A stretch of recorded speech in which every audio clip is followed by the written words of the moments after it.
Today, I will share teachings that form the essence of spiritual wisdom, the path to enlightenment and inner peace in this present life. This is a matter of great significance and urgency, as our consciousness must swiftly realize and awaken to this truth. Why is this so? Because our minds are fortunate to reside in this human vessel. Having been born into this human form, we have encountered Buddhism and the Dhamma teachings proclaimed by the Buddha. He stated that the 5 aggregates are non-self, meaning this body, this mind, or the physical and mental elements are not self. When the Buddha pointed this out, he further stated that all Dhammas are also non-self. This means that he pointed to a certain pure nature, that is the original element. This nature exists within all of us.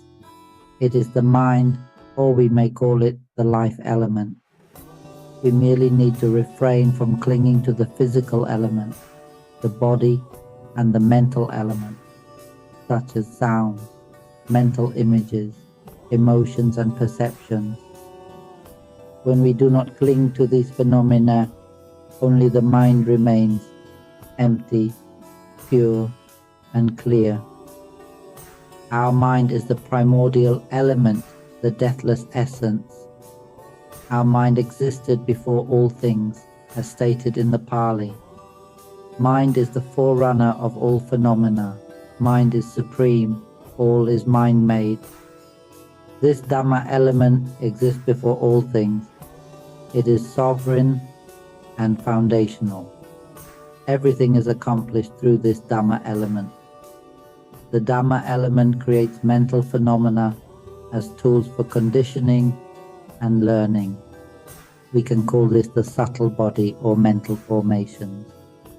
It creates mental elements to envelop its own Dhamma element to serve as a vehicle. It's like how we are the yolk, creating the white as a membrane to envelop the yolk, and then the white creates a shell to envelop itself in another layer. Similarly, our mind is the Dhamma element, empty, utterly pure, clear enough to permeate infinite universes, one with all things. Our mind neither comes nor goes, neither arises nor ceases, neither dark nor bright, beyond merit and sin, good and evil, wholesome and unwholesome. No conventions exist within the Dhamma element. Due to ignorance, avidya, our mind must create tools for the purpose of fabricating and learning about external nature as well as internal nature, so it can teach itself. This leads the mind, which is inherently pure, to realize that it is a pure element, referred to as oneself is one's own refuge. An analogy is that we are like a child clinging to an adult. When we are born, we depend on adults. If they guide us to do good, we follow them to do good. If they lead us to do evil, we follow them to do evil. We do not know what is good or what is evil. We only know that we rely on them. This represents a mind that has not yet relied on itself, still depending on others as a refuge. Similarly, our mind, being an empty and pure essence, is immensely pure. Yet it creates mental elements as tools for fabrication, referred to as the truth of suffering. The mind, though inherently pure, creates the truth of suffering by fabricating impermanent, unstable states that cannot remain unchanged. Having created this tool, the mind becomes dependent on it and forgets its own true nature. The mind continuously fabricates and learns about external things, never turning inward to study its own nature. It keeps relying on these tools endlessly, as if still searching for an answer. Have we ever asked ourselves why we were born? There's an inner feeling that constantly asks, what is the true purpose of our birth? Yes, we have food to sustain us, but we sense this isn't what we're truly seeking. We seek wealth, recognition, and possessions, yet they are still not what we ultimately desire. Suppose the entire world were given to us, everything. Would we stop striving for something more? Imagine the world is handed over to us entirely, and we become the owner of the whole world. Would we stop searching? We would still have the question, what do we truly want? Suppose we were given the highest, most prestigious ranks and titles, the greatest honors possible. Would we stop? Even if all these titles were given to us, we would still feel as though we desire something else. When we gain wealth, it's not enough. When we gain recognition and honor, it's not enough. There's still a search for something. Now imagine we are given all the praise in the world. Everyone on earth praises us. Would we stop? We would still feel that we want something more. It's still not what we truly desire. Now suppose we are given all the happiness we could ever want, every form of happiness possible. Once we have happiness in every way, would we be satisfied? There would still be a feeling of wanting something more. It's still not the true thing we are looking for. This is the nature of the mind. Our minds are learning elements. They want to learn what they truly are. This is why the Buddha taught us to turn inward and awaken within so we can see the truth. I'll give this analogy for now. We are the mind. We are an empty, pure element. In that emptiness there is no language, no self, yet it is us. That very state of having nothing is us. It's like a core of energy, a life element that is incredibly clear and pure, a primordial essence. It creates mental elements as tools for fabrication. The sound I am speaking now is a tool used to fabricate and learn about the nature of the mind. However, have obtained a physical vessel to reside in, which is a form of element, and then rely on the mental element, which is this sound, this mental image, this emotion, this perception. Once we use these tools, we return to learn about various things outside, seeking the form element. Since birth, everyone in this world has been taught to fabricate. Parents teach us to think, to remember, to believe that we are human. At school, they teach us to believe that we are human, that we must seek a living, struggle on this world, think and remember. They teach us to remember, teach us to think, and as we grow up, we seek material elements in this world, seek form elements to satisfy the mental element. Once we obtain the form element, we fabricate on our own that we have acquired it. Once we think we have acquired it, we feel pleased, happy that we have obtained it. Do we observe this? There is us as the thinker, us as the possessor, us as the acquirer, us as the loser, us all the time. While we observe, do we notice? The Buddha said that the five aggregates are non-self. Nothing is us or ours. Do we observe this? Therefore, the Buddha pointed out to us that this form element, mental element, is not us.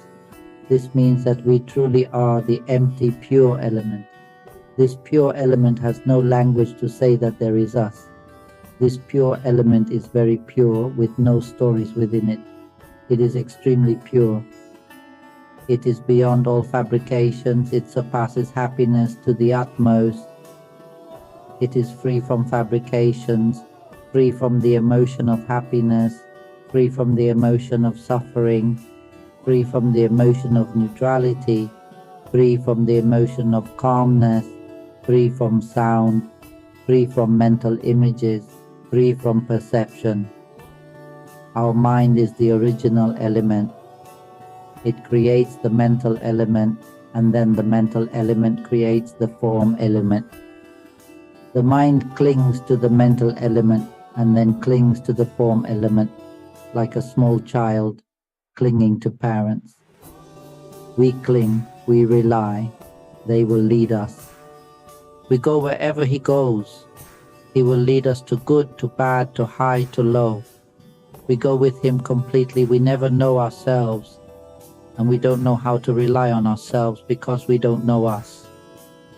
Like a clear element that blends with everything. When darkness comes, it blends with that darkness. We will only see darkness, but in the darkness there is a clear element. This clear element has no form. It cannot be known through the senses, but it can be known through the mind. It's like when we look at our phone now, we immediately see the phone, but we cannot see between the phone and the eye. There is emptiness there. We cannot see the clear emptiness, but we know there is clear emptiness here. It is known through the mind, because our mind is a clear empty element, the same substance as the clear emptiness throughout the infinite universe. Another analogy: if we erase the universe completely, erase all stars, erase all suns, erase all black holes, erase all stardust, even erase darkness and light, only clear emptiness will remain. There is no distance there, no time. Wherever you are, it is the same place. Everything is connected. Wherever you are is the center. Time exists because of mental and physical elements. Without these, only empty clarity remains. The Nibbana element, or our own mind, one in all in one.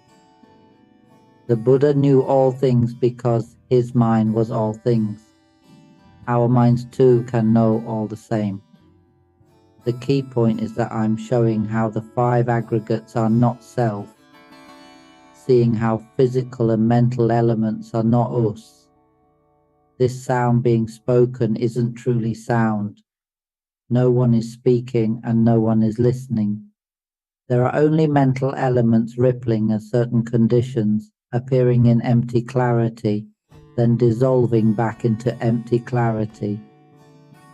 The Buddha pointed out that mental elements have no self. They are anatta. This is what the Dhamma is about. It's like a child clinging to parents. While the child clings, if only the parents would teach, "My child, you need not cling to us. You are the primordial element. You need no food, need nothing. We are merely physical and mental elements, appearing then dissolving ultimately, unable to be grasped. You are the deathless element. Don't cling to us. We exist under the law of three characteristics, naturally appearing and dissolving constantly." Just by understanding that the child needs nothing, existing beyond physical and mental elements. When the child realizes they are the pure element, seeing parents as merely physical and mental elements, the child stops relying on these elements and returns to being the original pure Dhamma element. Thus our minds are freed from the cycle of existence. Our mind creates mental elements due to avijja, ignorance, as stated in Pali. With ignorance as condition, formations arise. We study Dhamma to understand the mind's nature, to dissolve ignorance. For ignorance is not knowing. When we don't know, we must come to know. This is what the Dhamma is about. When the mind awakens to understand itself as a pure element, this physical element is not us. The mental element that is speaking is not us either. It's a relief. How could it not be if it's not us? This voice is not us. Whatever is spoken, it's not us, and it has no self. Whether it's the voice of a dog, a person, or any other sound, whether positive or negative, it is merely sound. Sound is the vibration of the mind, called name element. Whoever sees it this way is not suffering with sound. Because it is merely a mental element, namadhatu, it arises and then dissipates. For example, if a sound strikes and says little duck, the sound disappears. If it says little pig, the sound disappears. If it says good person or scoundrel, the sound disappears. Whatever is said is just a sound. This sound is a mental element. I need to point out for everyone to understand the mental element, because our mind is an empty, pure essence. Whether we are children, elderly, disabled, women or men, everyone can attain the Dhamma 100%, because we are all the mind. In the Buddha's time, the Buddha would speak, and those who listened and inclined their understanding would immediately realize the truth. Ping, enlightenment, done. The Buddha pointed out that the 5 aggregates are entirely non-self, not self. Similarly, I'm saying that this physical body arises because of the mental element. The sound I am speaking now says we are men, so men arise. This is the left arm. The phrase, this is the left arm, arises. Whenever we go along with the meaning of the sound, stories arise instantly and emotions follow. We are merely deluded by this mental element, just this much. The key is to awaken inwardly. The moment we see this mental element, it's over. If we simply realize, right now I am thinking, this sound is not me, it fabricates itself, it speaks on its own, so where am I? If we understand this, the mind will detach from the mental element. Done. It detaches from the mental element. Done. Even in what you are aware of now, you hear my voice now. Observe it. The sound impacts our mind itself. And where is the sound? Our mind ripples to perceive the sound itself. And where is it? The perception has no form. Can you see that no one owns it? This phenomenon appears and dissolves on its own. Accept this truth with the mind. When the mind accepts this truth, the Buddha nature arises. The mind will detach from the mental elements. The mind will not arise again. Just for this reason. In practicing Dhamma, no matter how much money we spend to buy the path, fruit and nirvana, or how much merit we buy, in the end, if we do not see the mental elements as non-self, everything is worthless. The voice that speaks is not us. No one owns it. It is just a sound. Mental images are the same.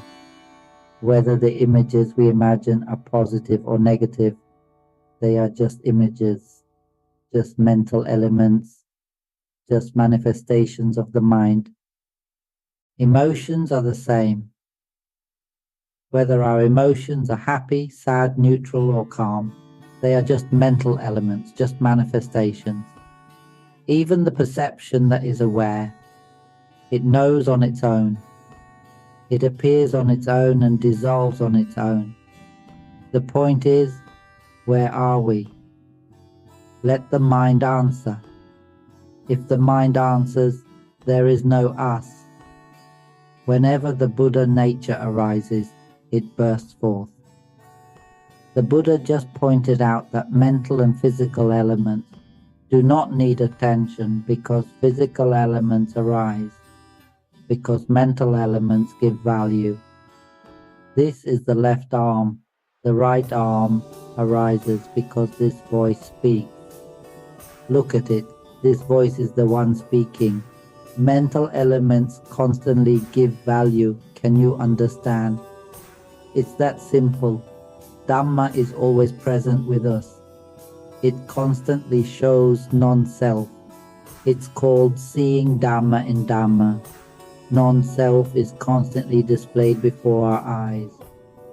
Practicing Dhamma must see non-self in mental elements which appear in the present moment, right now. The voice that is spoken is not a real voice. It is just something, and no one is hearing it. It knows itself. This voice impacts itself and then dissolves by itself. Can you see if it needs to do anything? All nature appears and dissolves by itself. Dhamma is about awakening within, not about sending the mind outward. No matter where we take the body to practice, in any form, that is called sending the mind outward. For example, memorizing text, reading text, or carrying as much knowledge as possible. That is also called sending the mind outward. What is sending the mind outward? Sending the mind outward is the mind that flows to cling to the name element, such as clinging to sound, believing that this sound is real, has a real owner, or believing that we are the speaker, the thinker, the one with emotions, the knower. This is the mind that sends outward to cling to the name element. When the mind values the form element, that we are male, female, have parents, relatives, property, house, car, that is the mind that sends outward entirely. Then we think we must take the body to practice in the forest, in the temple, that is also sending the mind outward. Dhamma is not in the forest, not with anyone, not with the body or anything in this world. Dhamma is about seeing all nature as ownerless, seeing that this sound is without self, not us, not ours, not anyone's.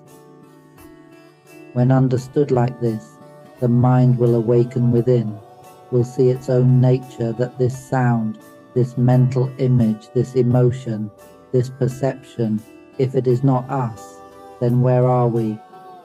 When the mind accepts that there is no us, enlightenment will arise suddenly. The mind will be bright, clear, and will see what this clear, empty element is. Why is there no us? There is nothing, but it knows everything. We will know that this is the Dhamma element, this is the pure element. When the mind reaches purity, that is, it knows itself, it stops relying on the name element. That's all. Dhamma is a simple matter, not difficult at all. Don't forget that if the five aggregates are non-self, only the pure element remains, which already exists in our mind. Our mind is naturally a pure element. It is the original foundation. Our mind creates mental formations, which are name elements, and then embellishes and clings to form elements. The Buddha said that form elements and name elements are not us. If they are not us, then what remains? Only the original element remains. Only the mind, which is a pure element. We don't need to practice to gain anything, because in essence, we are empty, pure elements with nothing in them. There has been no us from the beginning. There has been no us from the beginning. There are only name elements that constantly ripple, giving value to form elements. There are only name elements constantly embellishing that we are in hell now, embellishing that we are suffering now, embellishing that we are male or female now, embellishing that we are in the heavenly world or the Brahma world now. embellishing that we are practicing Dharma now. Name elements ripple, embellishing that there is greed, anger, delusion, morality, mindfulness, concentration, wisdom, embellishing that there is this world, that we are human.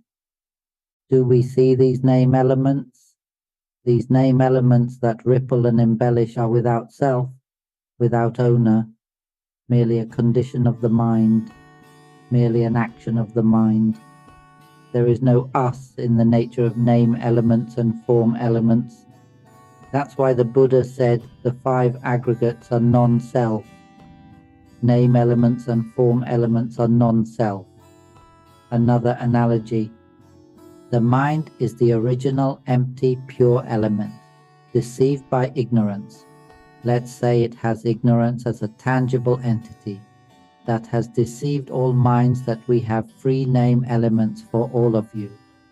You are pure, empty, pure element. There is nothing here. It is meaningless. We have a name element. We have tools to embellish for you. We have sound, imagery, emotions, perception, and memory, called the name element or mental formations. We have this tool with symptoms to give to you. All minds, whoever wants can take it for free. Whoever wants the name element can take it for free. Once you wear the subtle body of this name element, you can embellish everything. You will perceive, think, imagine, have emotions, and have memory. Once you have this name element, you can embellish it to the form element. Then you will have the form you desire for free.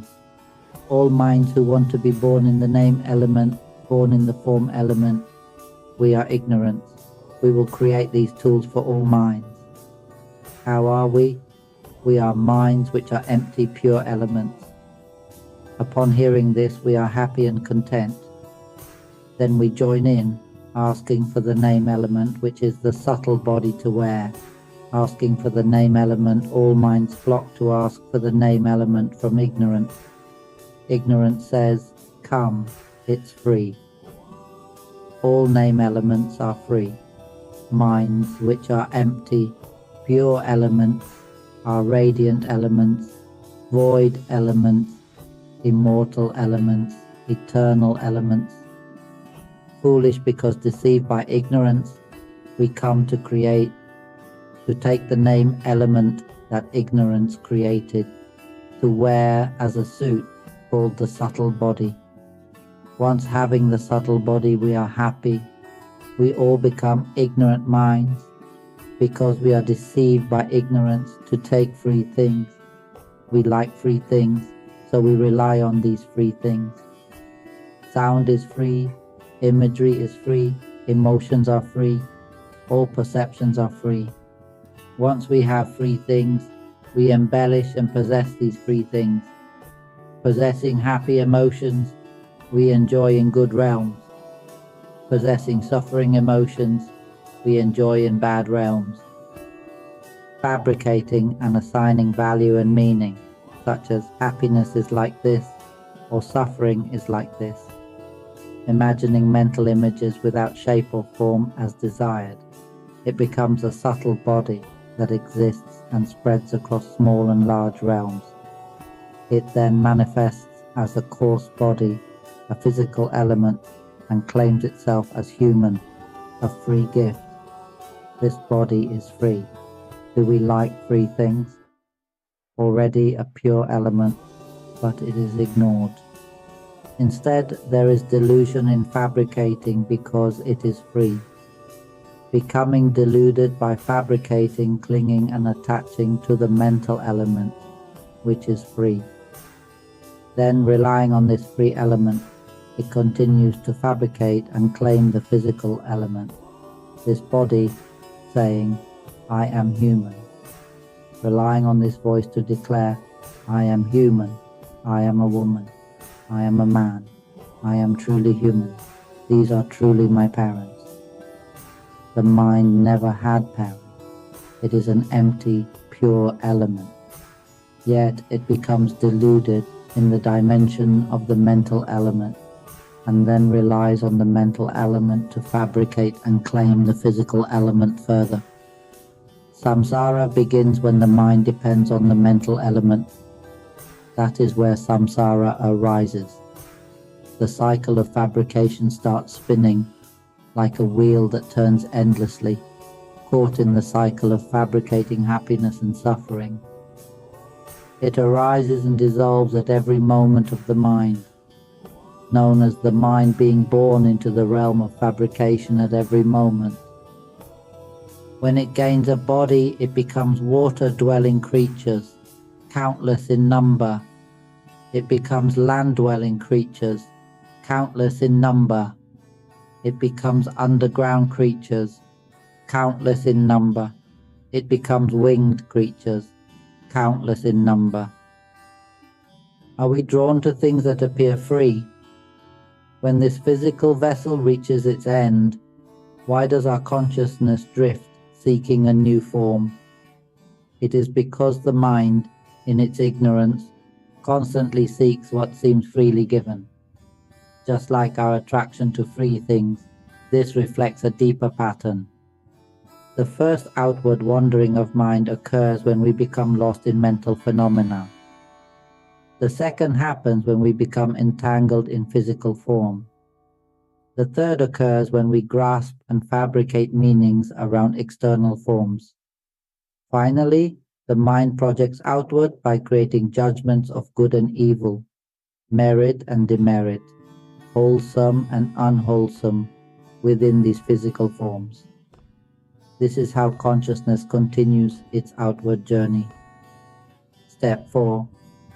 From waking to sleeping, the mind is sent outward all the time. Even while walking meditation, the mind is sent outward, taking the body to walk because it believes there is a body, taking the body to sit because it believes there is a body, taking the body to a secluded place in the forest or mountains because it believes there is a forest, mountains, and a body. It has never seen non-self. When giving alms, it is done with attachment and clinging, under the influence of avijja, not knowing.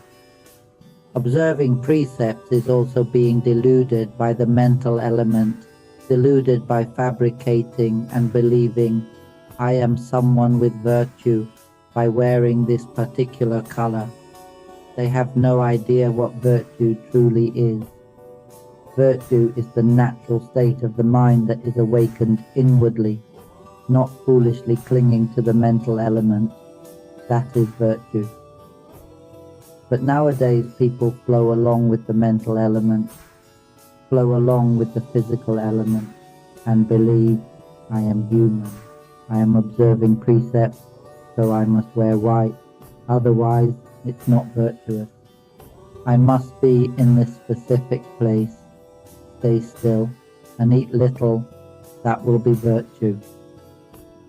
If a bedridden disabled person eats little, do they have virtue? Sentient beings fabricate conventions, playing with the mental element and the physical element, believing this way brings great merit. This way is Dhamma practice. This way will lead to path and fruition. And we think this is correct according to the principles. It turns out that some have studied Dhamma for 80 years and still use money to buy merit. After studying Dhamma for 80 years, what have they gained? Nothing. They haven't grasped the essence of Dhamma. They can't even explain the mind. What is the mind? They don't know. How does consciousness cycle through samsara? Let me explain this clearly. Why does it happen this way? What is the nature of samsara? How do the three realms of existence arise? Where do physical elements come from? Where do mental elements originate? How can we understand that these physical and mental elements are not our true self? Let me explain. Even as we speak now, this is a mental element. The inner voice that constantly speaks within us, or the sounds we produce, the continuous stream of thoughts, these are all mental elements. Whether thinking silently or expressing outwardly, these are mental elements. Whatever emotional state arises, it is a mental element. Even states of happiness and joy, all of these are simply mental elements. There will be a state of tranquility, that is the mental element. What we know is also the mental element. Do you hear the sound? It hears by itself. It knows by itself. Where are we? Let the mind answer. Don't use your brain. Dhamma is not about thinking or memorizing with the brain. Dhamma is about the awakened mind, known as the foundation of mindfulness. Therefore, anyone who listens to my Dhamma, which causes realization of Dhamma, should remember this. When the Buddha spoke, anyone who listened and understood attained realization immediately.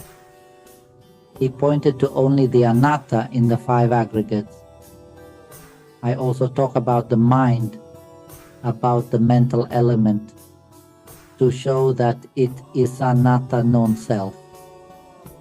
Dhamma is about seeing Dhamma within Dhamma, meaning seeing non-self in the conditioned states. Once you see that the mental element is non-self, the mind will detach from the mental element. The Buddha nature will arise, it will emerge, and then we will know that we are not a person. We are the empty, clear, and pure element. When it is able to detach, wisdom will arise and become bright.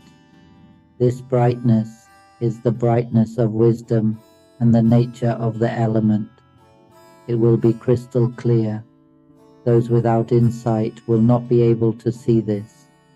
But you must make a firm resolution, a vow, to dismantle all the mental attachments, to take the place of the Father, and make a vow every day. You must listen to my tapes for at least 1 month without skipping, and then you will be free from suffering, and we will not be born again. Definitely. 1,000,000%. We will see the mind and the spirit that are wandering in samsara, and how they can break free from it. We will see this because I and my team dismantle it every day. We will see how our minds are pure and clear, and how the minds of sentient beings are blinded. Those who have not attained Dhamma will not be able to understand this Dhamma. Let me mention this briefly. Today, sentient beings are very deluded. We practitioners, I will call us practitioners of reversal, go memorize scriptures but never truly understand. I'll call us practitioners of reversal then, memorizing scriptures but never encountering a noble person, never attaining Buddha nature. We are just ordinary people, pretending to understand the knowledge of the Buddha, pretending to understand the knowledge of those who have attained enlightenment. Look at sentient beings, still deluded by the mental element, still clinging to the mental element, still clinging to the physical element. This is the nature of sentient beings, completely blind. They rely on this sound, on mental images, on emotions, on sensations, and on this body, but they do not realize that this is not us. They rely on it every moment, relying on the brain to think in order to gain or understand. But Dhamma is about freedom from thought. It is vimutti, liberation from conceptual thinking. Sentient beings cannot understand vimutti because they are still relying on concepts. In vimutti, there is no reliance on concepts. In Vimutti, there is no reliance on this sound, no reliance on mental images, no reliance on emotions, no reliance on the sensory experience. It works by its own nature. It radiates purity by its own nature. This is for those who wish to dismantle the delusions of sentient beings. There will be a continuous radiating of wisdom, continuously transmitting from mind to mind. This is what I am doing, transmitting from mind to mind all the time. But we mistakenly believe that I am speaking Dhamma, and this is the sound. We think we are listening. This is the nature of sentient beings. They rely on seeing, touching, hearing, smelling, and tasting in order to make meaning, to say, now I am teaching Dhamma, now I am speaking Dhamma, I am a person, and we are people listening to Dhamma. This is sentient beings. This is their way of knowing. They rely on concepts to create understanding. Sentient beings do not see that this is the transmission from mind to mind, the wave of wisdom being shared with our minds. They do not see it. Therefore, they must practice to develop insight in order to see it. Let me explain the 4 types of Arahant attainment. Sukhavipassaka, one who attains liberation but is spiritually blind, no special powers, sees nothing extraordinary. Many who achieve this level are blind in this way. Yet they have no doubts. Even with the Buddha before them, they wouldn't question, for from waking to sleep, they see with every moment of consciousness that the mind does not arise. Tevijo gains 2 additional powers. The 3rd power isn't mentioned as it leads to enlightenment itself. This is called the triple knowledge. Speaking according to scripture, the mind becomes more refined at this level. Talabinyo possesses 6 kinds of higher knowledge, can perceive others' minds, see subtle bodies. This level is excellent. One should strive to help liberate all beings from the cycle of existence. But can they succeed? Not yet. The wisdom is still insufficient. Patisambhida jnana, complete understanding in all aspects. Like the Tipitaka itself, our mind becomes the Tipitaka, knowing and able to explain everything. Does this exist in our world? Yes. Seek to find it. Are there levels beyond these 4? Yes, the level of Buddha mind, born only to liberate, far more refined than these. As ordinary beings, we cannot comprehend even a stream enterer's understanding. We speak different languages. A stream enterer has already released attachment to physical elements, these mental elements, grasps the principle that thoughts create physical elements, the mental element giving meaning to physical elements. They understand this completely. An ordinary person can't even understand someone who has concentration, so there's no need to talk about it. Even the person with the highest concentration cannot understand a Sotapanna, stream enterer. A Sotapanna just grasps the basic truth.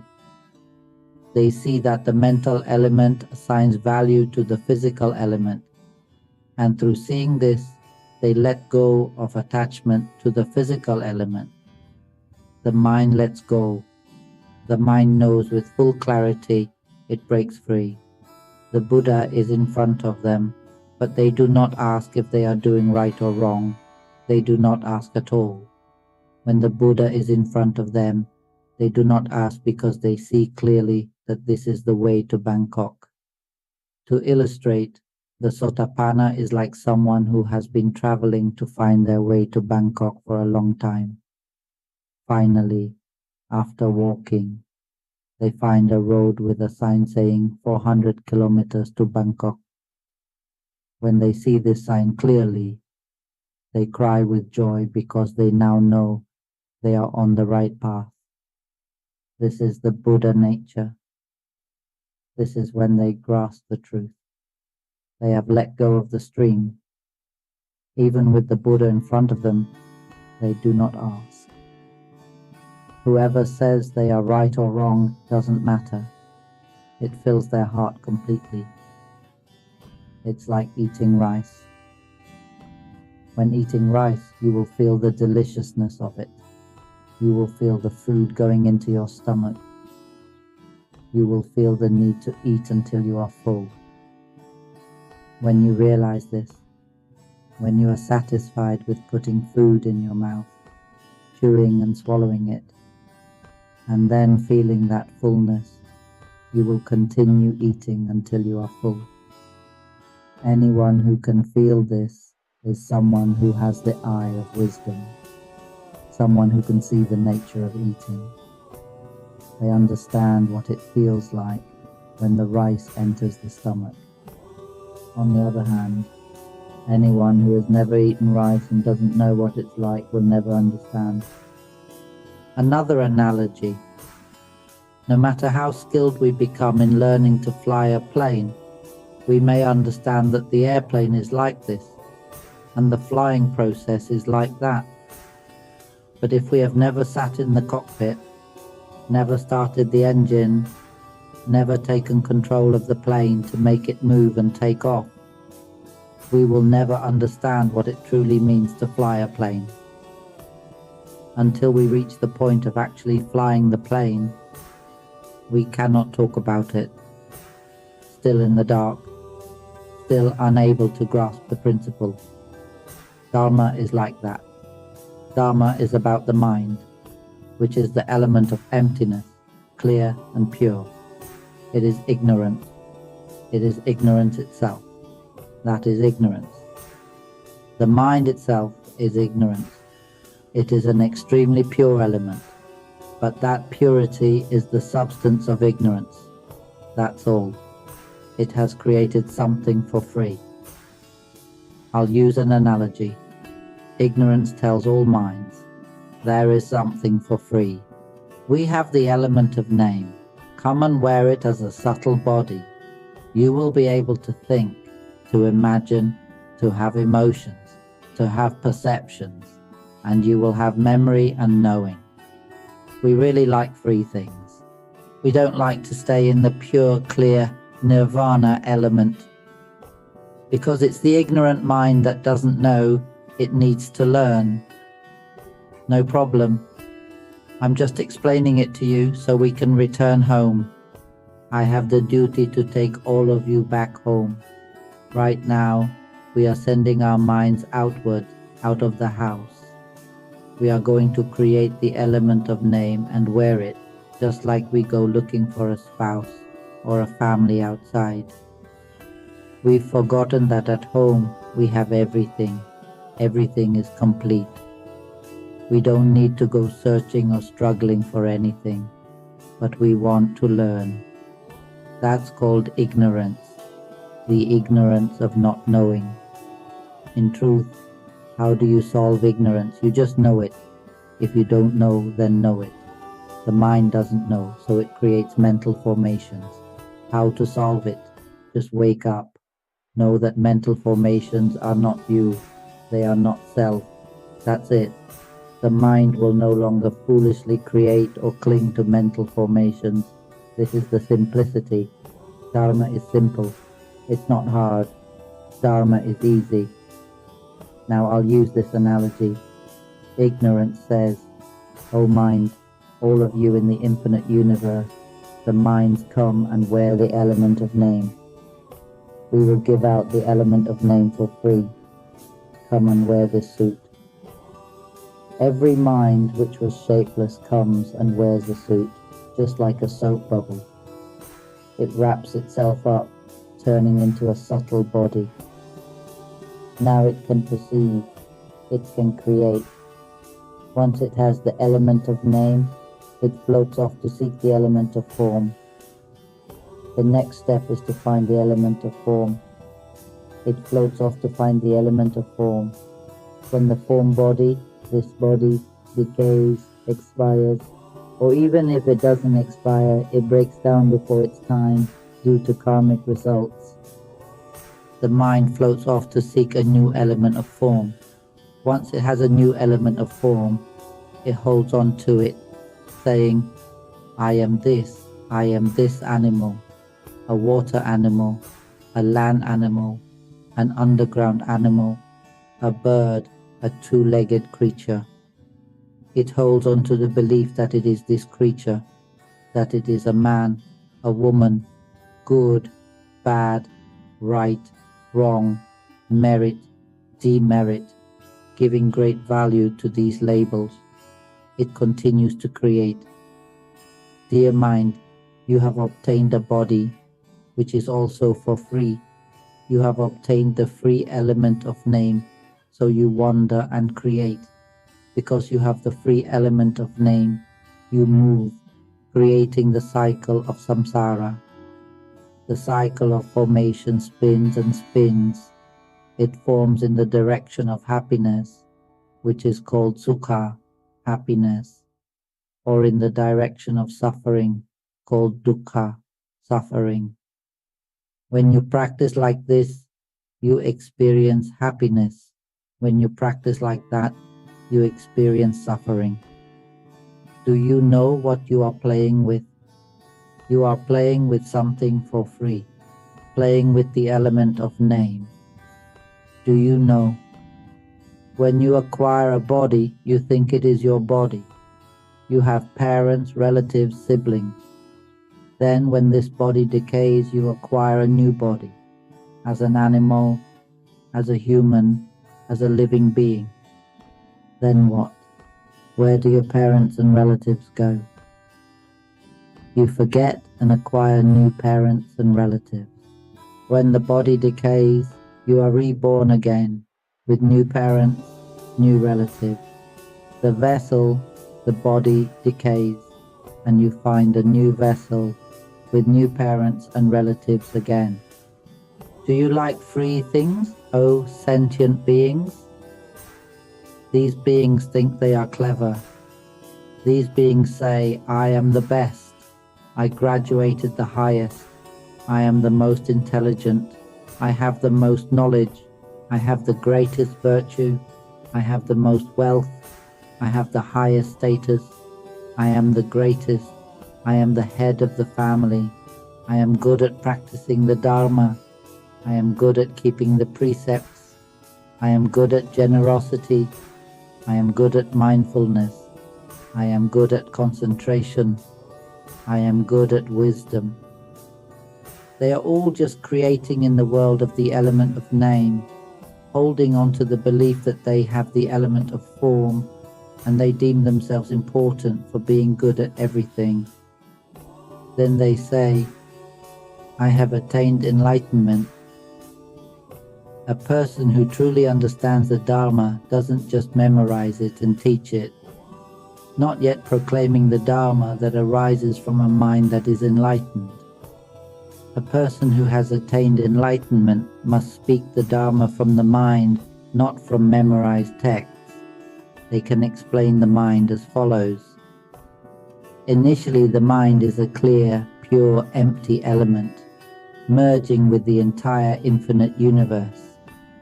It is already everything at the very beginning, so the elements of matter emerge. Living beings form elements, and name elements come into existence. The various minds then rely on these, creating name elements and living in the form elements of the material world that arise in the vast infinite universe.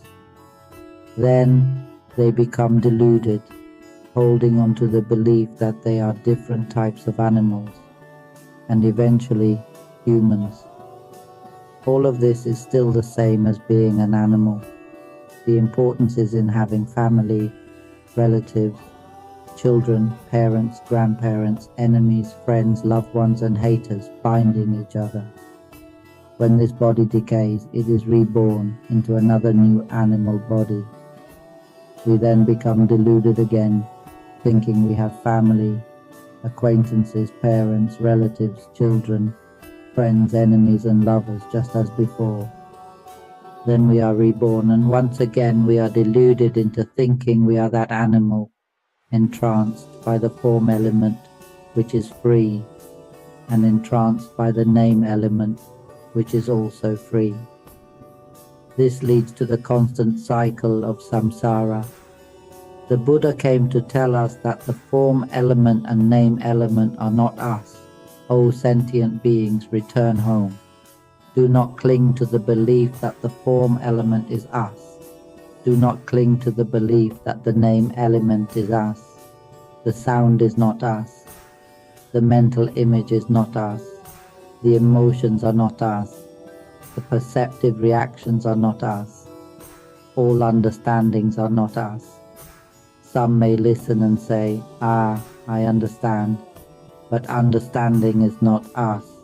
Look carefully. This is merely a process of conditioning. If we truly understand, we will cry. Then the mind will break free from the notion of being a person. It will break free and clearly see that the mind does not arise in this way.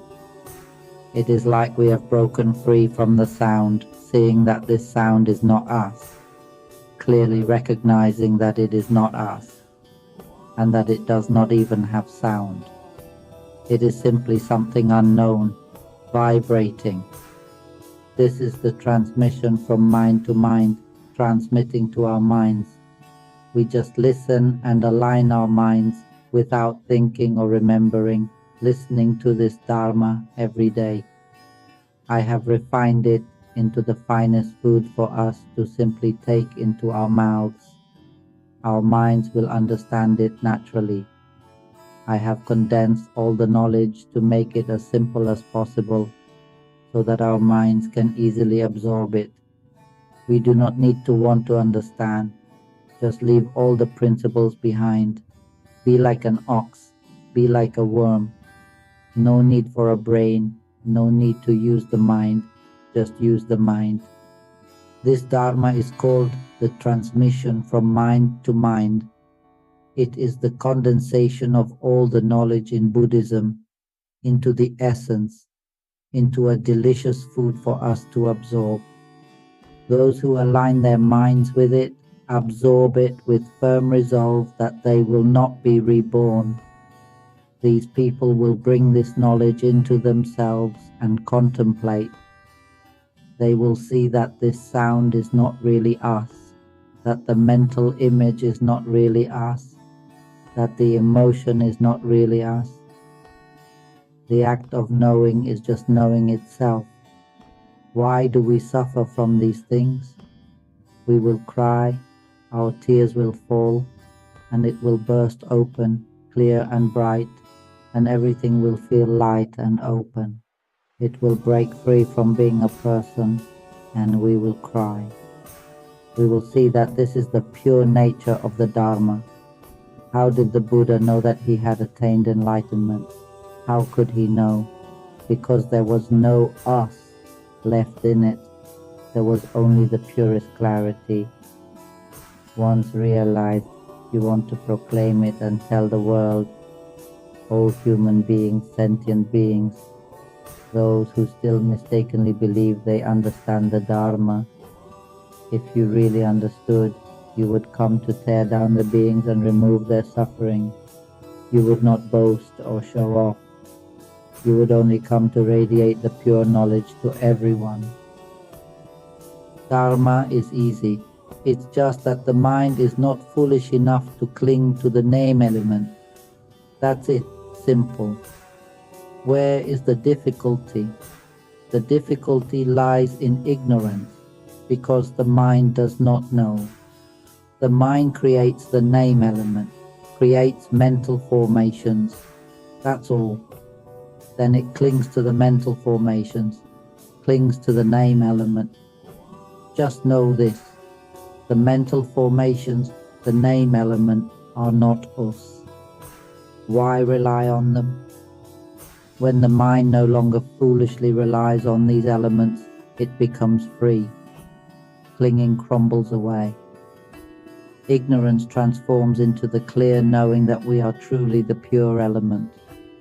The mind realizes its nature as the pure element. It no longer foolishly clings or relies on tools. The mind created tools to contain mental elements. Now, the mind no longer foolishly clings, deludes, or relies on mental elements. The mind returns to its original pure Dhamma element, endowed with wisdom's understanding. This is how one truly becomes one's own refuge. Attahi attano natto. After this, the mind radiates this wisdom's understanding, this ultimate brightness and clarity, spreading vastly as we know how luminous is the Buddha's mind. As a simile, the Buddha's mind is like the universe. His mind's clarity encompasses the cosmos. Meanwhile, our minds are tiny fragments without light, darker than a candle. Are we even like fireflies? We're not even that bright. The fruit of arahantship is like a candle, that's its limit. But the Buddha is like the universe itself. Look at the brightness of the wisdom of the Buddha. What is the wisdom? The wisdom is the knowledge that encompasses all the aggregates, the realization that everything is not self, even the knowledge of the Buddha's nature, of being this pure Dharma element, is also anatta. No matter how refined the knowledge is, it is all within the framework of non-self. All of it is natural and belongs to its own nature. Therefore, we all are just lost in the free things. I am here to point out that this suffering arises freely. This body too is freely given. The body will age, become ill, and dissolve. We shouldn't suffer over it because it is freely given. Do you understand? Imagine if we received 5 cars for free. If all 5 cars were destroyed by a flood, why should we grieve? They were free. Understand, if we're given a house in this world for free and this house is foreclosed by the bank, why should we grieve? It was free. Understand? All material elements in this world are free, created by this world. This body too is freely given, created by this world. It's not ours, nor is it anyone's. Return all these natural phenomena back to nature. Let them fulfill their function. Don't cling to what's freely given. Do you like free things? Do you want a self? Know that in the Nibbana element, in our Dhamma element, there is neither form nor name.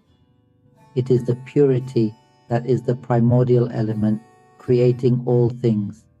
It's called Paramam Sukham, beyond happiness. Paramam means supreme. It transcends happiness, yet is greater than happiness. It's not happiness born of pleasant feeling, but happiness born of wisdom that has freed itself from physical and mental elements. It's a happiness beyond worldly happiness. Even Brahma realms are still conditioned happiness.